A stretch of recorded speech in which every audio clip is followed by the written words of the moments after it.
agar apa yang hamba sampaikan bukan hanya sekedar pengetahuan hamba, melainkan isi hatimu Tuhan. Roh Kudus yang berbicara bagi setiap kami.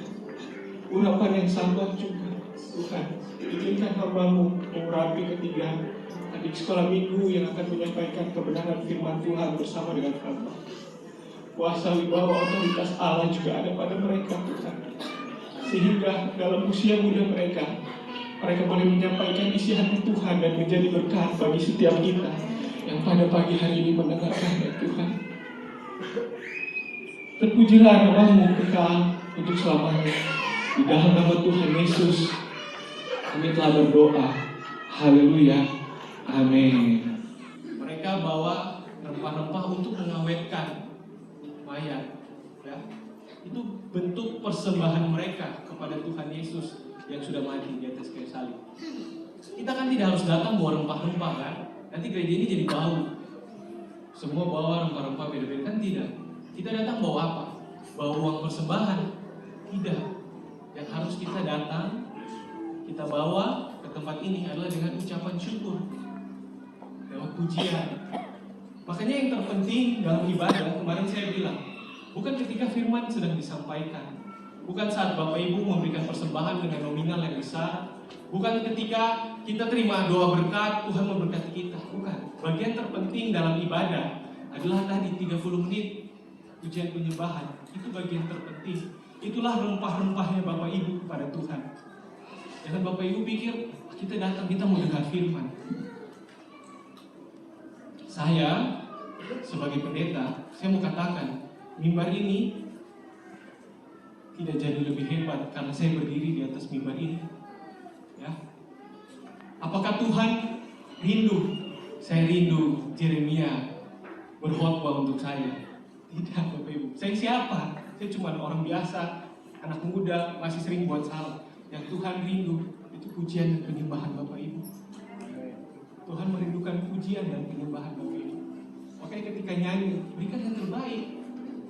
WL suruh, ayo berdiri. Jangan berdiri lagi. Pantat kayak lengket sama kursi. Berdiri, mengucap syukur. Ganti kita sujud menyembah Tuhan, kita berdiri, kita angkat tangan. Berikan pujian yang terbaik. Itulah rempah-rempahmu kepada Tuhan. Karena Tuhan sudah mati berkorban bagi setiap kita. Memberikan pujian yang terbaik buat Tuhan. Kita bilang Tuhan Yesus baik. Tetapi saat ada hal yang tidak enak terjadi, saat doa kita belum dijawab Tuhan, atau ada masalah yang begitu besar yang kita tidak siap, masih bisakah kita bilang Tuhan Yesus baik dalam saya punya hidup? Atau kita jadi orang yang kecewa sama Tuhan, kita marah sama Tuhan? Mari kita teladani Maria Magdalena dan yang lainnya. Selalu setia dalam situasi dan kondisi apapun. Tidak lari, tidak bersembunyi, tidak mundur, tetap setia mengasihi Yesus. Atau kita seperti murid-murid yang lain, yang begitu Yesus ditangkap di Taman Getsemani, kabur, bersembunyi, takut juga dapat hukuman, takut juga ditangkap. Ketika kita ada masalah, kita malah menjauhi Tuhan. Saya tidak ibadah dulu, soalnya saya lagi dalam pergumulan. Saya belum bisa melayani, soalnya lagi ada masalah. Kita masalah sama orang lain, tapi seringkali Tuhan yang kita tinggalkan. Kita kecewanya sama orang lain, tapi seringkali Tuhan yang kita marah, Tuhan yang kita salahkan. Padahal bisa saja itu kesalahan kita yang belum bersikap baik. Bisa saja itu diizinkan Tuhan, orang lain berbuat itu sama kita. Kita salahkan Tuhan. Sudahkah kita punya kesetiaan dalam situasi apapun tetap berpegang teguh pada Tuhan Yesus Kristus? Berani menceritakan kebaikannya, bukan justru malu, bahkan takut-takut bersaksi cerita Tuhan baik. Saya bersuka cita karena hari ini bukan hanya saya yang menyampaikan firman Tuhan, tetapi ada adik-adik yang luar biasa yang tadi Bapak Ibu sudah lihat dia maju bersama dengan saya kan.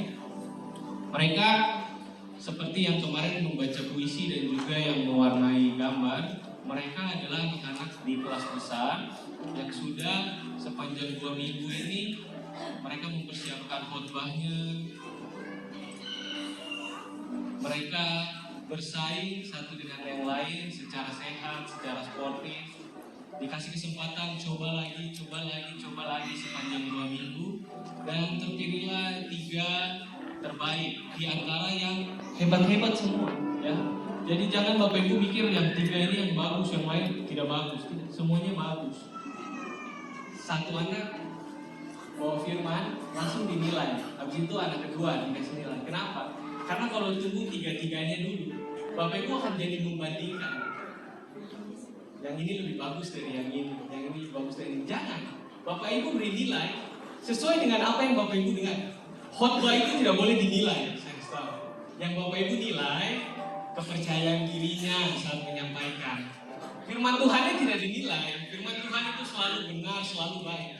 Bapak Ibu nilai percaya dirinya, mimik mukanya, volume suaranya, jelas atau tidak IUWO-nya, ya. Beri nilai dia 7, 8, atau 9. 10 miliknya Tuhan Yesus, ya. Jadi saya tanya yang pertama, kita beri tepuk tangan hambanya yang luar biasa, Medieval maju.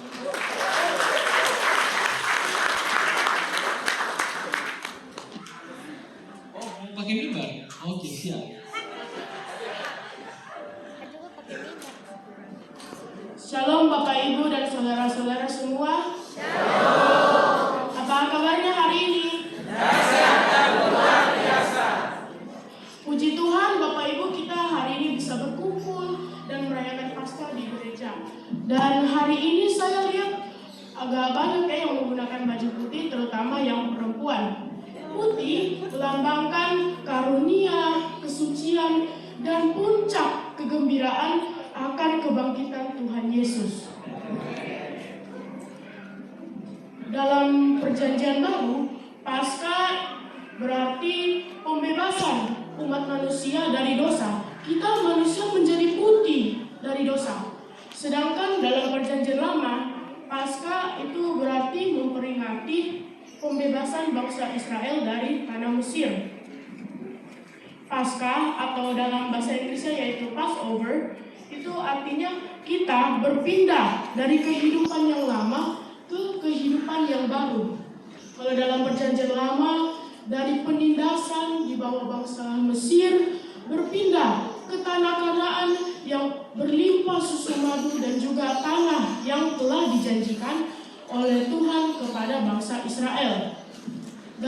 Kalau dalam Perjanjian Baru, itu artinya kehidupan manusia di bawah dosa dan maut berpindah ke kehidupan yang merdeka, yang telah menang dengan pengorbanan Tuhan Yesus di atas kayu salib. Dan ada satu lagi, kalau Bapak Ibu mau mengucapkan Selamat Hari Paskah dalam bahasa Inggris, jangan bilangnya Happy Easter, karena sesungguhnya arti dari Happy Easter itu memperingati kebangkitan Dewi Ishtar. Jadi sekarang mari kita membiasakan untuk membilang Selamat Hari Paskah dalam bahasa Inggris Happy Passover Day atau Selamat Hari Paskah.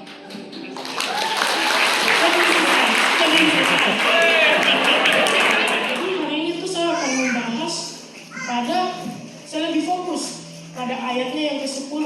Di sini tertulis perempuan-perempuan itu ialah Maria dari Magdala dan Yohana dan Maria ibu Yakobus dan perempuan-perempuan lain juga yang bersama-sama dengan mereka memberitahukannya kepada rasul-rasul. Nah, dari ayat 10 ini saya akan membahas lebih dalam tentang ketiga perempuan ini. Yang pertama yaitu Maria dari Magdala, atau biasa tuh kita lebih kenal yaitu dengan nama Maria Magdalena. Maria dari Magdala ini, ia adalah seorang perempuan Yahudi yang berasal dari kota Magdala. Maria dari Magdala juga, dia pernah disembuhkan oleh Yesus dari 7 roh jahat. Dan juga Maria ini, dia menjadi saksi penyaliban dan kebangkitan Tuhan Yesus. Selama perjalanan Tuhan Yesus memberitakan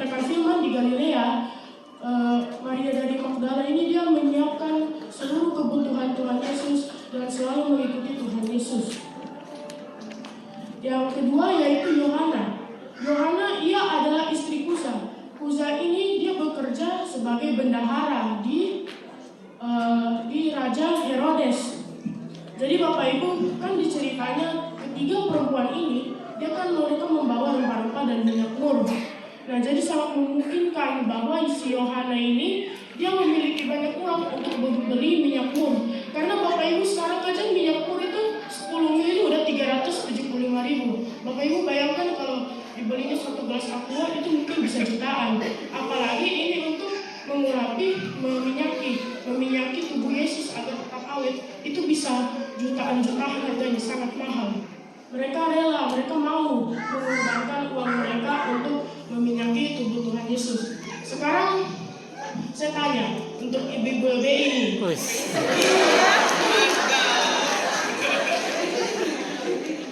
berapa banyak ibu-ibu WBI yang mau mengorbankan waktunya untuk datang ibadah WBI ke gereja? Coba angkat tangan. Banyak ya.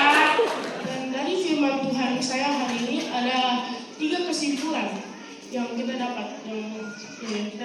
Yang pertama, dalam peristiwa kebangkitannya, Tuhan Yesus memilih perempuan sebagai saksi pertama atas kebangkitannya. Yang kedua, Tuhan Yesus telah menggenapi firman-Nya tentang sengsara, kematian, dan kebangkitan. Yang ketiga, kalau ada kematian, ada kebangkitan. Ada masalah, ada mujizat. Mujizat itu ada di mana saja. Yang penting satu, kita harus percaya saja.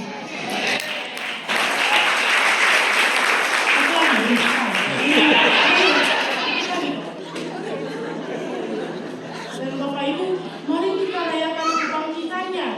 Mari kita rayakan kemenangan kasih dengan mengampuni orang lain. Mari kita berteman dan bersahabat dengan tulus dan murni, maupun di dunia maya ataupun di dunia nyata. Demikian firman Tuhan yang dapat saya sampaikan. Saya tutup dengan pantun. Ke gereja pakai baju putih. Cakep. Makan perjamuan jadi putih. Alago. Perjamuan kasih makan nasi putih. Putih itu kamu. Selamat hari Bapak. Happy birthday. Tuhan Yesus memberkati. Shalom. Ini nilainya berapa?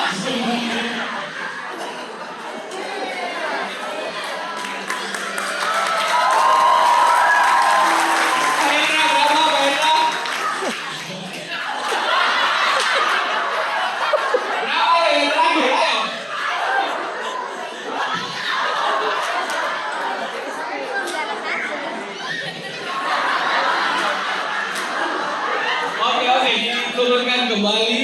Ya.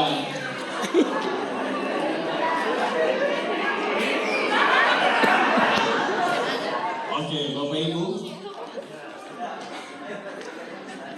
Kan tadi saya sudah bilang, no? Bukan cuma saya yang berkhotbah, tapi adik-adik juga. Kami tidak janjian sama Diva, tapi khotbahnya melengkapi yang saya punya. Jauh lebih bagus dari yang saya punya. Dia kasih kamu bahasa Inggris, kasih kamu pantun.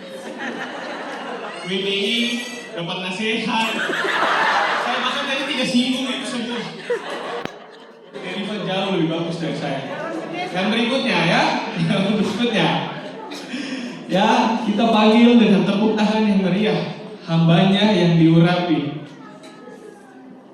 Azael Deren Hutahaya.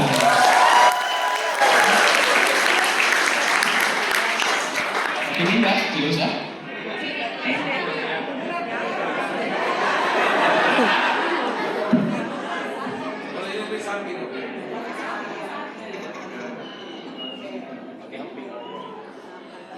Shalom, selamat pagi Bapak Ibu Saudara yang dikasihi Tuhan, apa kabar?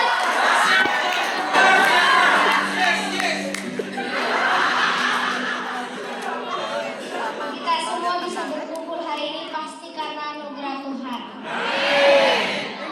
Bapak Ibu Saudara semua bisa salam kanan kiri dan mengucapkan selamat Paskah. Alaska.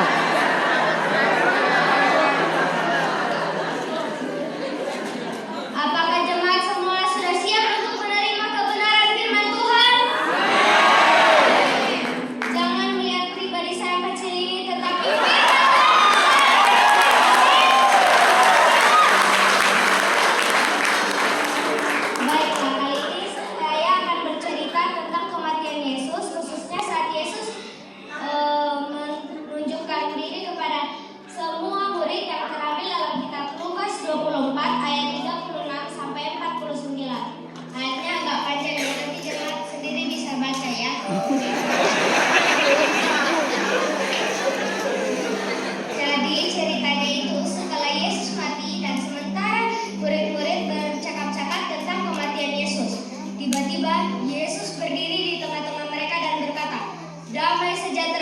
bagi kamu. Kalau Bapak Ibu mungkin sedang makan bersama, berbincang-bincang, lalu ada orang yang sudah mati nih. Tiba-tiba muncul di tengah-tengah kita dan berkata, damai sejahtera bagi kamu. Reaksi kita saat itu pasti gimana? Ya, pasti kita semua akan ketakutan dong. Para murid mengira yang mereka lihat itu adalah hantu. Mata mereka dibutakan sehingga mereka tidak menyadari bahwa yang mereka lihat itu adalah Yesus. Lalu Yesus berkata, mengapa engkau terkejut dan keraguan-raguan timbul dalam hatimu? Karena para murid tidak percaya, Yesus menunjukkan tangan dan kakinya yang berlubang paku. Tetapi para murid saja belum percaya. Sampai-sampai di ayatnya yang ke 41-43, Tuhan meminta makanan untuk dimakan. Karena pas ada di situ ikan goreng, jadi para murid memberikan Yesus ikan goreng untuk membuktikan kebenarannya bahwa yang ia adalah Yesus. Karena mana mungkin hantu tuh bisa makan, pasti tembus toh.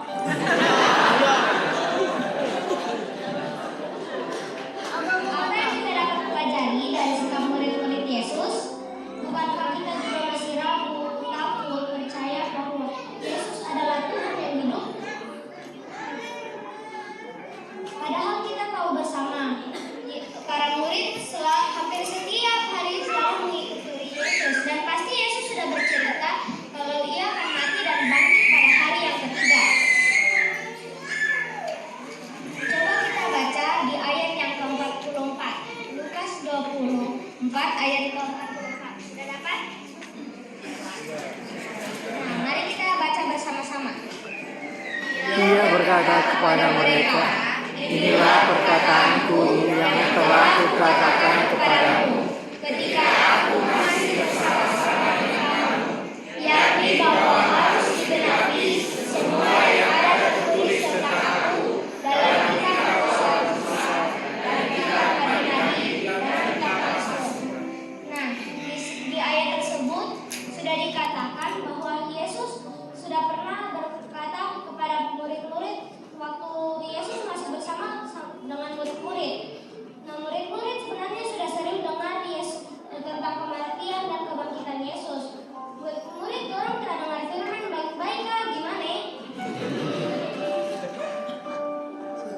Seandainya para murid mendengarkan firman yang sudah diceritakan dengan baik dan memahami maksud firman tersebut, pasti saat Yesus mati, reaksi mereka, oh ini yang waktu itu Tuhan Yesus sudah bilang. Sama saat Yesus tidak ada di kuburan, reaksi para murid, oh ini yang waktu itu Yesus sudah bilang, perkataan Yesus benar. Mereka pasti tidak akan takut, terkejut, apalagi takut.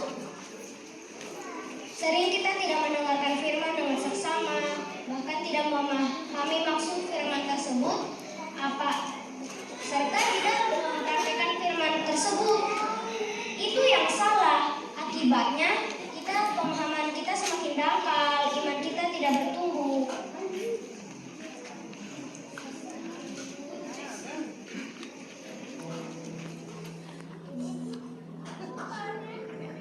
Hidup kita penuh keraguan bahwa kita akan dimenangkan dari semua masalah hidup. Murid-murid hanya fokus di peristiwa kematian Yesus. Bapak Ibu tahu kematian itu identik dengan apa? Nah, kematian itu identik dengan kesengsaraan, penderitaan, kesusahan. Kadang kita juga hanya berfokus pada hal-hal yang susah, hal-hal yang susah. Benar Bapak Ibu?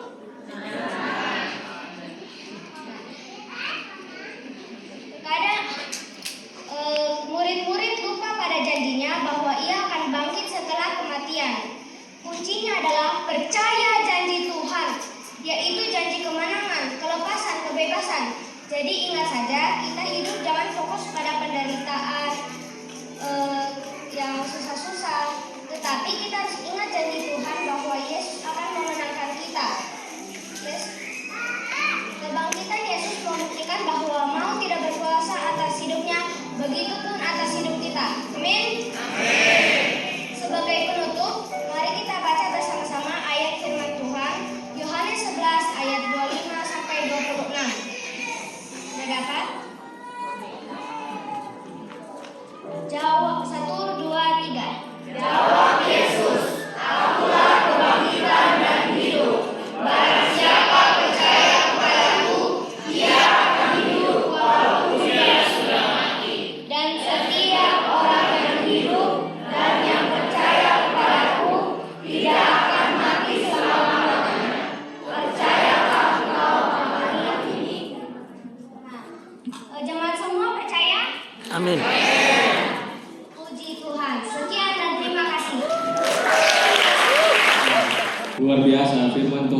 hambanya ya, adik Hazael.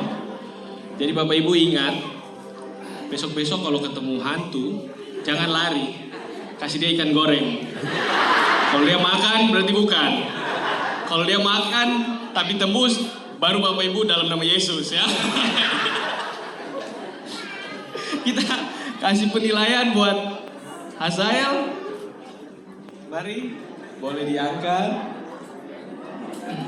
Sebentar ya, sebentar.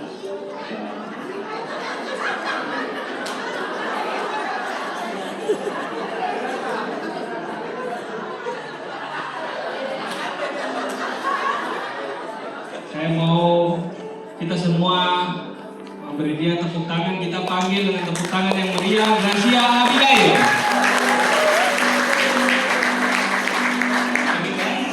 Tidak pakai mimbar ya. Sebentar ya.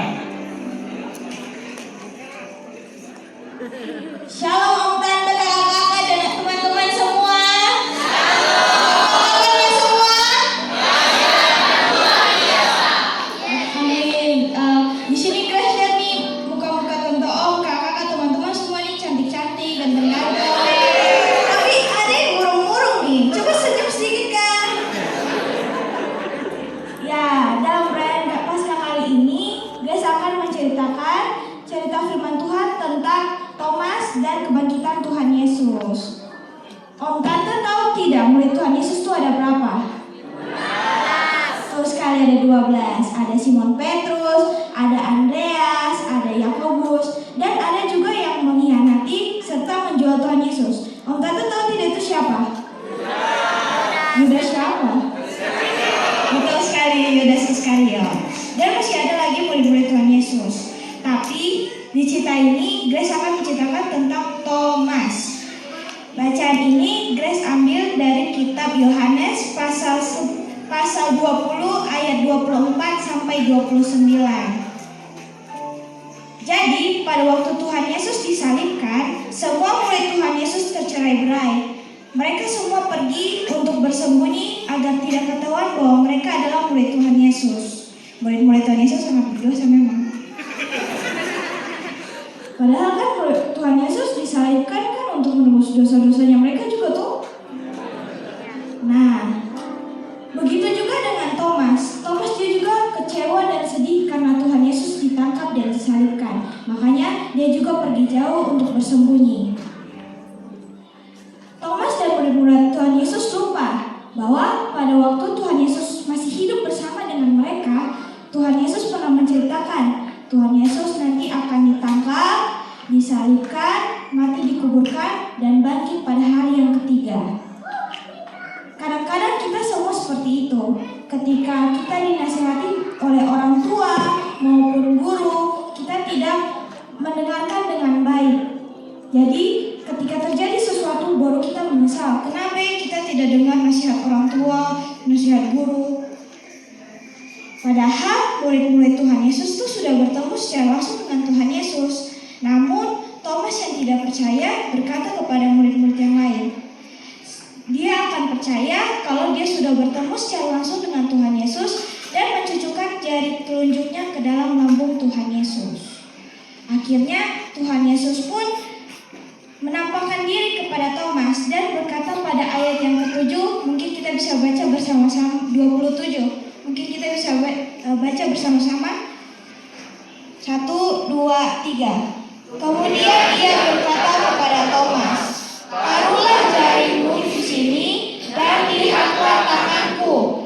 Ulurkanlah tanganmu dan cucukkan ke dalam lambungku. Dan jangan engkau tidak percaya lagi, melainkan percayalah. Jadi kita harus percaya kepada Tuhan Yesus walaupun kita belum bertemu secara langsung dengan Tuhan Yesus. Bapak, Ibu, kakak-kakak, dan teman-teman percaya tidak kalau Tuhan Yesus sudah bangkit untuk menebus segala dosa-dosa kita? Amin. Mungkin demikian firman Tuhan yang bisa saya sampaikan. Terima kasih. Shalom.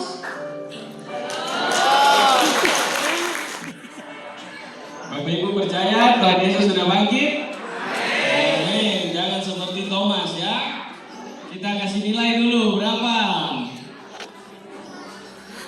Sabar ya, sabar. Ini cukup beragam, jadi saya harus hitung pelan-pelan.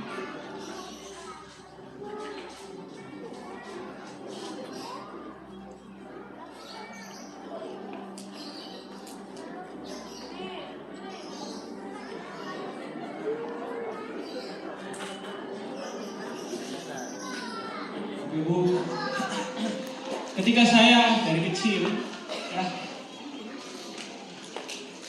dari saya kecil, ada satu hamba Tuhan dari Israel, ya, hamba Tuhan Samuel Doktorian namanya.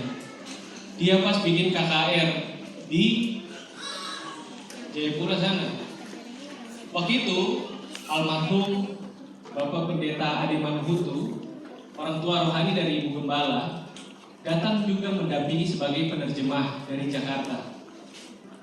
Nah, karena Ibu Gembala adalah anak rohani dari Bapak Pendeta Adi Manhutu, disempatkanlah sebelum menuju ke Hotel Yasmin menginap, mereka mampir dulu ke gereja kita di GBI Sola Gracia yang waktu itu masih di Jalan Asrama Haji. Waktu itu saya masih dalam gendongan ibu saya, Ibu Gembala. Dan ketika dilihat itu mobil dari airport sudah datang, Ibu Gembala lihat ada Bapak Pendeta Adi Manhutu, ada Bapak Samuel Doktorian ini yang orang Israel turun dari mobil. Saya yang di gendongan, saya langsung dioper sama pelayan di gereja. Kamu bawa ke belakang karena saya mau layani tamu. Ibu Gembala seperti itu. Terus masuklah Bapak Pendeta Adi Manhutu, Pendeta Samuel Doktorian, dijelaskan ini kondisi gereja, perintisan sudah berapa tahun dan segala macam. Karena tidak lama-lama, kita mau berdoa katanya. Karena kami capek mau istirahat di hotel. Selain saya mau doa kamu punya pengembalaan, saya mau berdoa untuk kamu punya penerus. Nah, Ibu Gembala, waktu itu usia saya lahir tahun 97. Peristiwa ini tuh tahun 98, Bapak Ibu. Saya masih baik. Kita gereja itu umurnya masih belum 5 tahun bahkan umur gereja Sola Gracia. Ibu Gembala belum kepikiran soal penerus. Jadi menurut logikanya Ibu Gembala sebagai seorang hamba Tuhan, ya pasti akan disodorkan anak laki-laki paling tua. Anak yang paling tua itu kakak saya Stephen. Umurnya sudah 6 tahun. Dipanggil Stephen begitu. Ya, saya diceritakan, aduh ada fotonya lagi.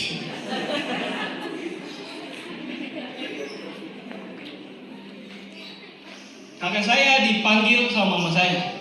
Ini anak sulung saya. Bapak berdoa nanti dia melanjutkan pelayanan. Terus pendeta Samuel Doktorian ini bilang gini, no, bukan yang ini. Tadi waktu saya turun dari mobil, kamu lagi gendong anak bayi, dia yang akan menggantikanmu, dia yang akan melanjutkanmu. Bawa dia ke sini, saya mau berdoa buat dia. Itu saya.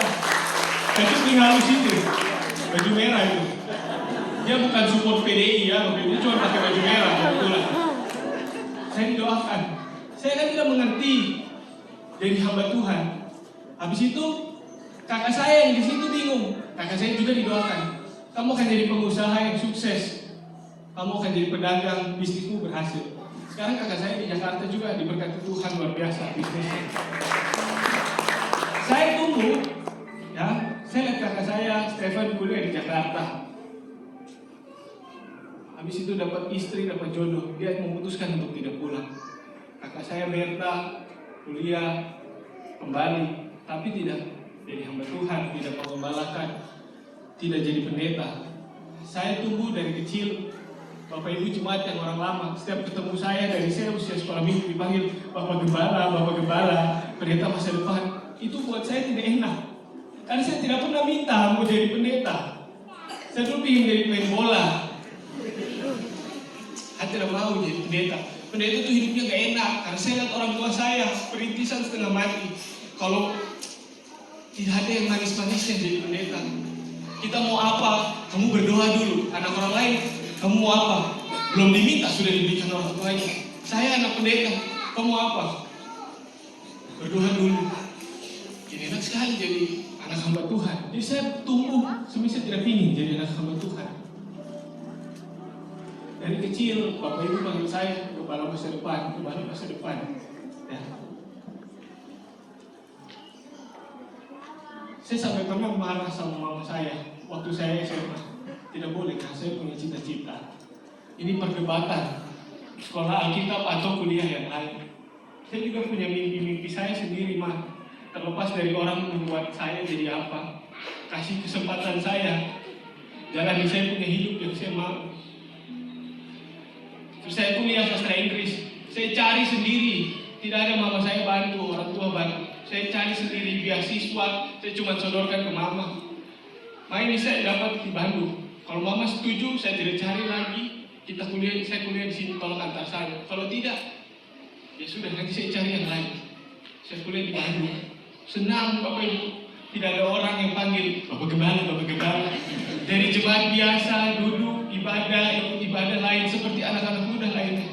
Sampai satu ketika ada hamba Tuhan, beliau itu waktu datang ke gereja saya, dia ketua BPD Kalimantan Timur, Bapak Pendeta Samuel Irawan.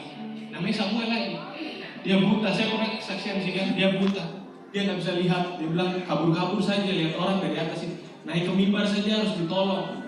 Terus dia bilang, kamu yang duduk di sana anak muda, Tuhan berbicara hari ini, kau akan pulang, kau akan jadi hamba Tuhan. Terus saya kan lihat anak muda banyak nih, kita duduk di sebelah sana tuh anak muda semua.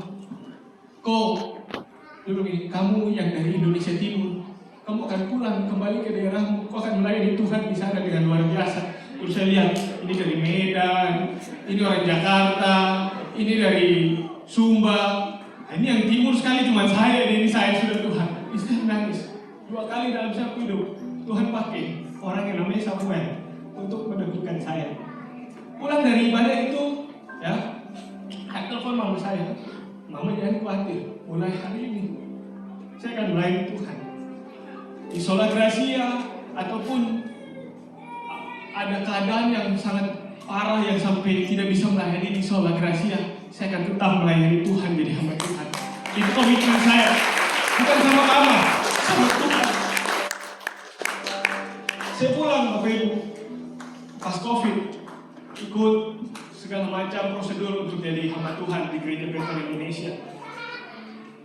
Waktu saya dilantik, syarat kami ujian pendeta itu umur minimal 21. Saya 22. Waktu dilantik, saya lihat semua ada satu orang saja yang lebih muda dari saya, anaknya Bapak Pendeta Sumiran. Jadi saya rasa, saya muda, sudah melayani Tuhan, hebatlah saya, gitu. Semakin jadi hamba Tuhan, saya harus belajar firman Tuhan lebih detail lagi. Saya cari tahu tokoh-tokoh yang melanjutkan pelayanan di Alkitab, siapa saja. Saya cari tahu, orang bilang dulu, Yosua menggantikan Musa. Yosua waktu gantikan Musa umur berapa?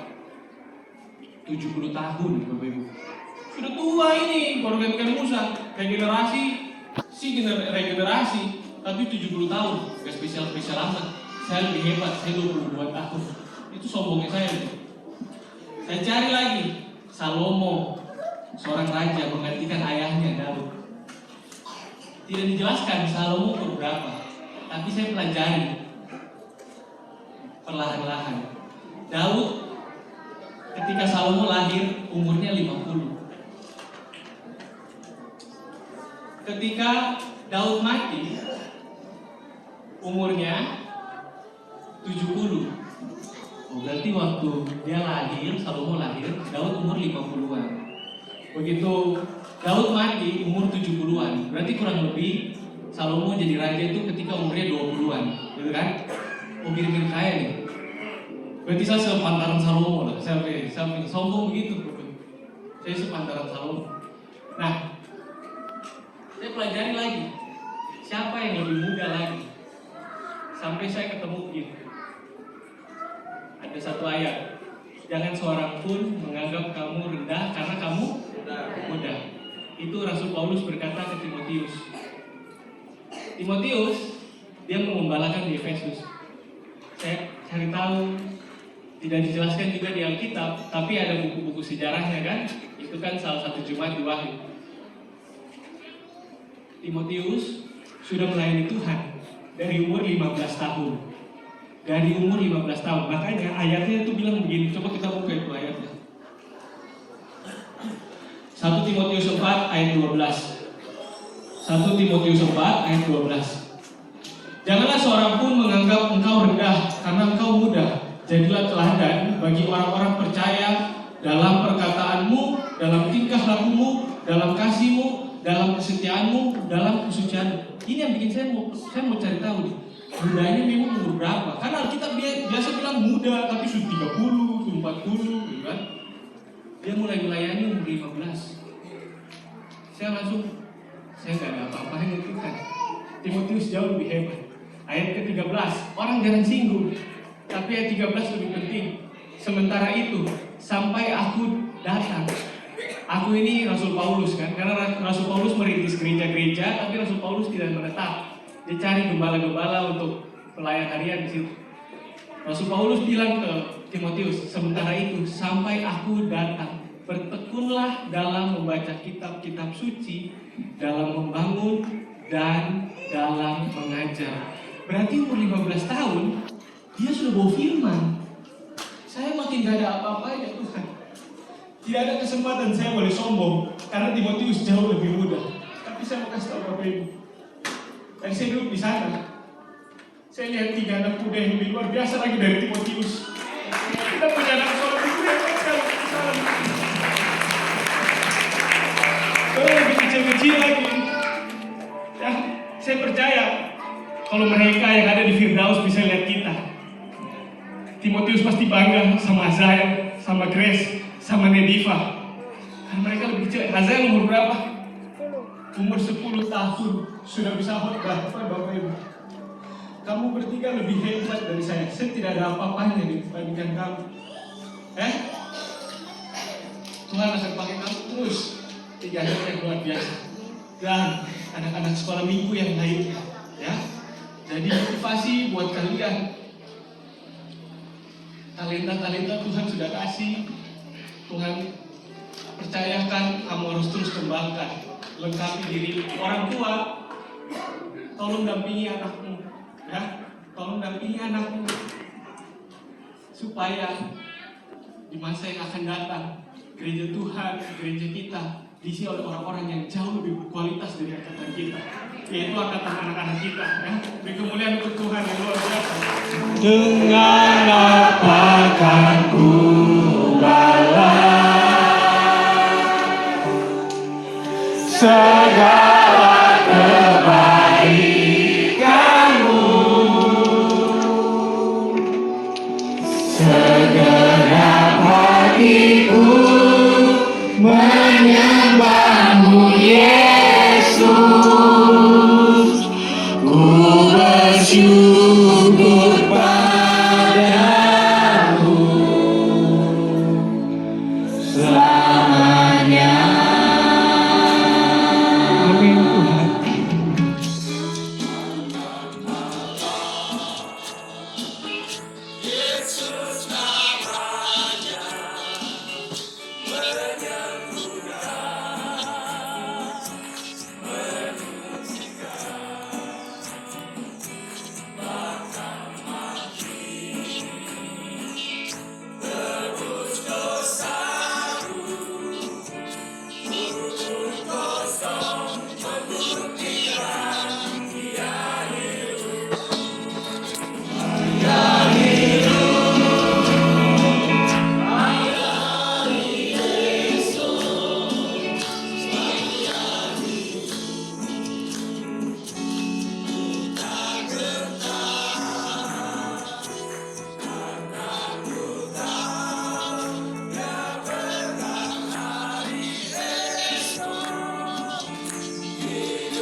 Pemenang kita ya. Yang pertama saya panggil dari yang juara ketiga dulu ya. Juara ketiga dengan perolehan total poin 65 jatuh kepada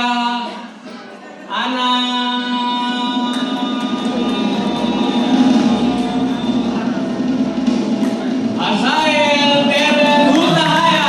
Kita beri tepuk tangan buat Azael.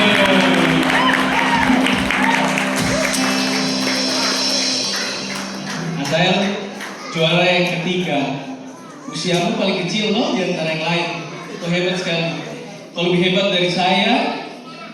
Kau lebih ganteng sedikit saja. Ya, kita sama-sama ganteng, tapi kau lebih ganteng sedikit. Kita sama-sama keren ya. Tetap melayani Tuhan, tetap cinta Tuhan, belajar lagi. Nanti Tuhan pakai lebih dahsyat Oke. Berikutnya, kamu tuh keren sekali. Berikutnya, yang berarti langsung juara 1 ya. Karena kalau sudah juara 2, juara 1 jadi sudah ketahuan.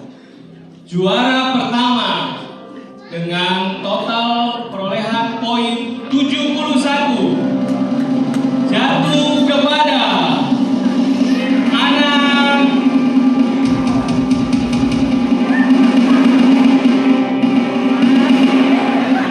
Nedifa dan Gracia Abigail mendapatkan juara yang kedua dengan total poin 67. Ya. Kita panggilkan dulu orang tua dari Azael, orang tuanya yang mana? Namanya siapa? Cahaya Juliana Bidang Tabea. Ayo kita panggil orang tuanya Azael. Maju ke depan. Berikutnya kita panggil orang tuanya Gracia. Benta Noviani sama Ismail Kedo. Mari, Bang Isman dan Ibu Beta. Dan yang terakhir orang tuanya Nedifa. Benhar Tampubolon dengan Maria Domi. Mari, apa nama mamanya? Adiknya Nedifa juga boleh.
Haleluya.